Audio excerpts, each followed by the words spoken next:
Hi everyone, I hope you're well. I wanted to spend some time with the inevitable launch this weekend of 11th to go through how I would paint up my orc skin. So this video is focusing on this model today, but I'm just going to be showing you how I do the skin. There's nothing else within this tutorial apart from the skin and the details around the face. So quite a quick video, but I thought it was important to get that out this week because I know a lot of you are going to be picking up the 11th edition launch box and looking to get a lot of orcs on the tabletop as quickly as possible. So a very easy skin recipe to execute, but I think across the tabletop a whole squad of these would look fantastic. So I hope you enjoy the video, and yeah, let's paint. So to start off, I've just primed the model in AK black, and we're going to be starting with violet red, which is a kind of a desaturated purpley red color, and this is going to be the base coat and the foundation of our shadow tone. So just going to coat the whole skin in an opaque layer of this violet red.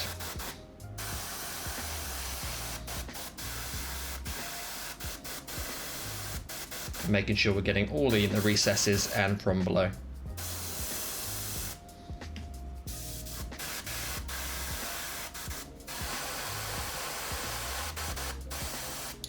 Okay, so we've got a nice opaque layer of that violet red, all in the recesses and in the shadows. The first color for our green skin is going to be US Dark Green from AK, and this is a very kind of desaturated green. So I'm going to apply this as a kind of zenithal from above, making sure to catch all the larger areas like the tops of the arms, face, and the tops of the abs, but building this up in very thin layers, waiting for this to dry before moving on to the next stage. But we want to make sure that we keep as much of this red in the shadow as possible.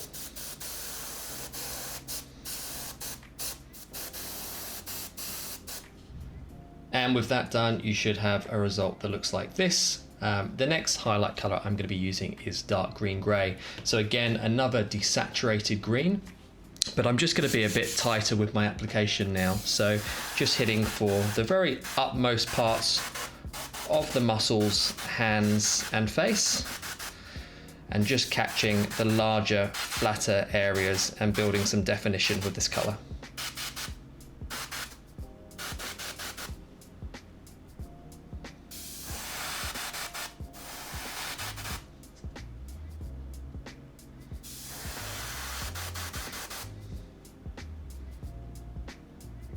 And with that now applied, you should have something that looks like this. So the last final highlight stage for the skin, I'm going to be using dark green grey, mixed 50-50 with dark flesh, which is also a desaturated kind of yellow tone. So hitting this now within the previous highlight stage and being sure to be a little bit tighter now with my highlights because we don't want to overdo this colour. So tops of the shoulders and the large muscle groups, but also hitting the top of the face and chin just to draw some attention to the focal point of the sculpt. And just take your time with this stage. Wait for the layer to dry before reapplying so that you don't get any spidering and ruin the work we've done before. And for the next stage, before we move on to a wash, I'm going to be using some Beige Red, and this is going to be applied to the knuckles, around the mouth, but also to the elbows, just to build up a bit of definition where the skin, the thinner parts of the skin would have stretched over bone, and to bring some life to the lips. So just going to be applying this very gently through the airbrush to those areas.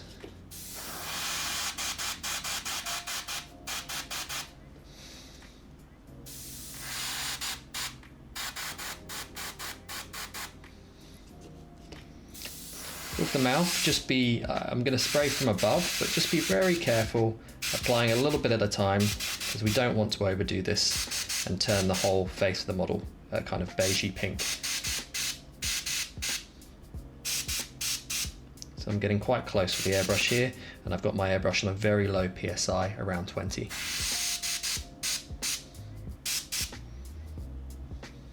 And with the beige red applied, we've got all that warmth and skin tone, those knuckles, lips and elbows now.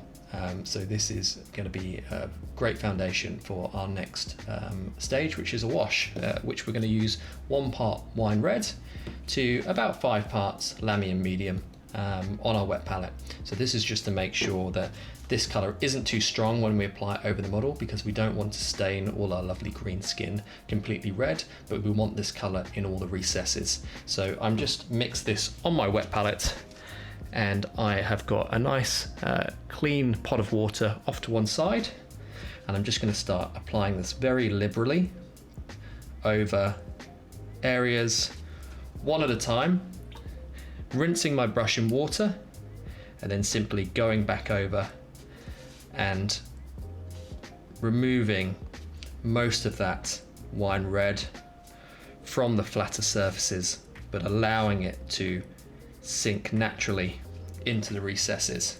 Now, it can look quite strong to start off with, but I promise you, as it dries, it will start to dull down and blend all that lovely green and pink tone together. So you have to trust the process a little bit here, but I'm going to make my way slowly around the model, just taking each kind of muscle group at a time, because I don't want to have any staining in areas. So I want to move very quickly through each stage, but if you do it over the whole model at once, it's going to start drying and it's going to cause you all sorts of issues with staining.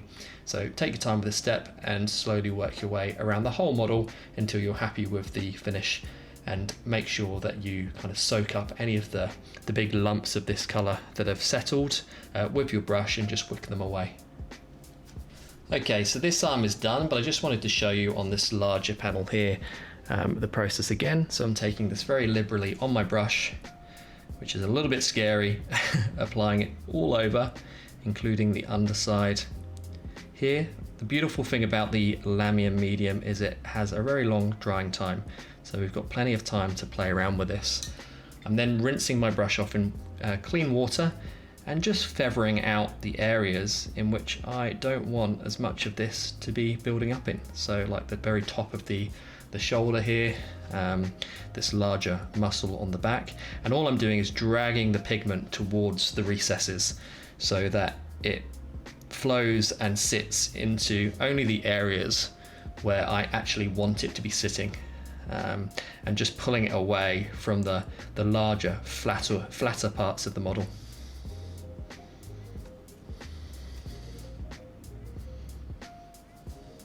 Just like that.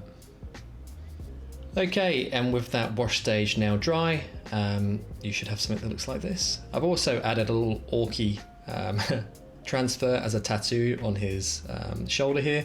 All I did there was applied some micro sets, put the transfer down, allowed it to dry and smooth out, and then I went over it with a little bit of Lahmian medium just to matte it back down in with the skin tone.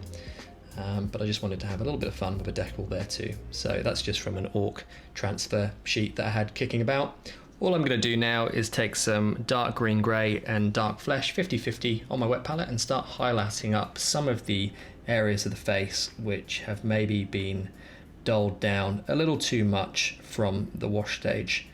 And I just want to reintroduce a little bit of definition and highlight to places like the forehead, the cheekbones, in and around the jaw, the chin, and I'm always finishing my brush stroke where I want to leave the majority of the pigment, so drawing away from the recesses to make sure that we leave that highlight and pigment onto the highest areas of the model.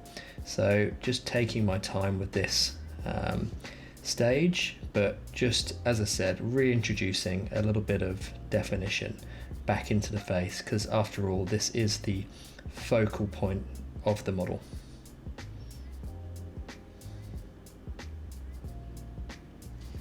Now for the lips and the fleshy parts, because I don't want to build up a super stark contrast, I'm taking some thinned down dark flesh mixed in with that previous highlight tone just to glaze over these parts, and we're going to add some beige red afterwards to highlight up, but I don't want this to be too vibrant in comparison to the skin tone. I want it to still feel natural.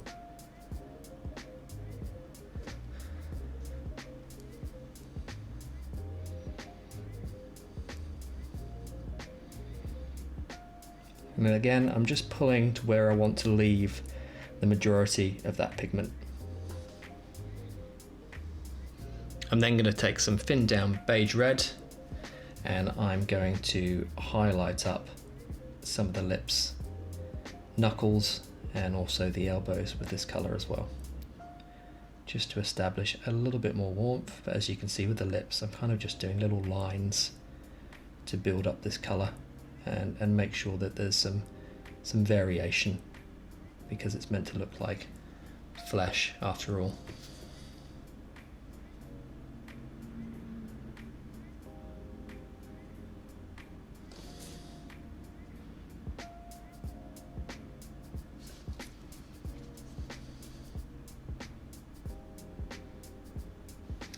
For the eyes, I'm just going to wash with a little bit of Amethyst Blue, just to build up a bit of a contrast to the red and some shadow.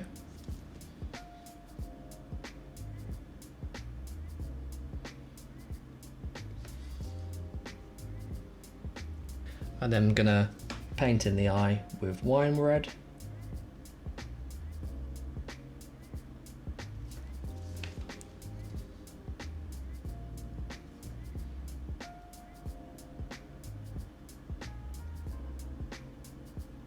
I'm then going to apply a very small dot of ice yellow to each eye.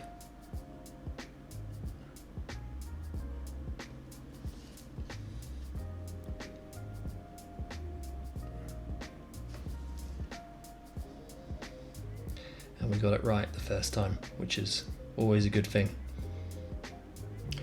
I'm then going to come in with some very diluted radiant flesh, just to do a couple more little spot highlights on the lips towards the highest points,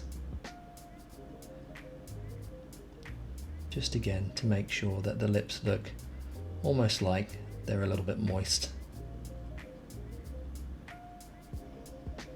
For the teeth, I'm just base coating with canvas tone, which is a bit of a desaturated brown grey.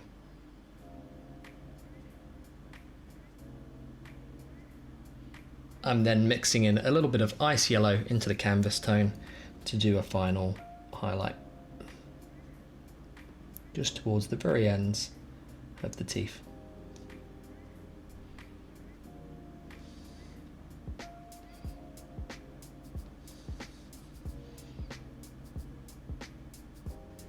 And with that, the face is done. I like the colours of the canvas tone for the teeth, because it looks like they've, got a bit of gingivitis. They're kind of rotting inside the mouth there, but then you've got the ice yellow that brings back that definition to the teeth as well.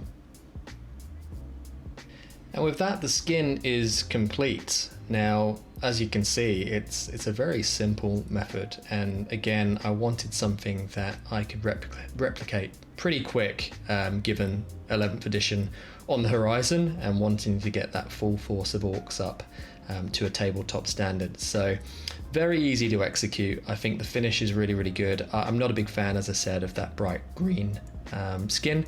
I wanted something that was a little bit more desaturated, a little bit more menacing, and a bit kind of grounded in realism. So you've still got this kind of desaturated green skin, but then the warmth of the wine red coming through in the recesses, and I think he looks great. And obviously when we're looking at this from a few inches away, you can see a little bit of the rougher edges, but across a tabletop they're going to look fantastic. The main points that you want to be focusing on are obviously the face and any of the higher points of the model. Alright, and with our greenskin complete and based, I think he looks great. And like I said, the skin is the main part of these guys, and I wanted to do it justice, but I also wanted to make sure that it was really simple to execute. And once you've based it, got all the details painted in, I think it reads really well, and across the tabletop, a whole squad of these will look really, really great. Keen to know what your thoughts are. As I said, love to read your comments, so let me know what you think of this recipe. Let me know if you prefer the more desaturated and realistic style of orcs compared to the more fantasy, bright green looking orcs in the more heavy metal style. But yeah, I hope you enjoyed this video. Thank you so much for your support so far. Thank you so much for those supporting me on Patreon as well. And I look forward to seeing you all in the next one.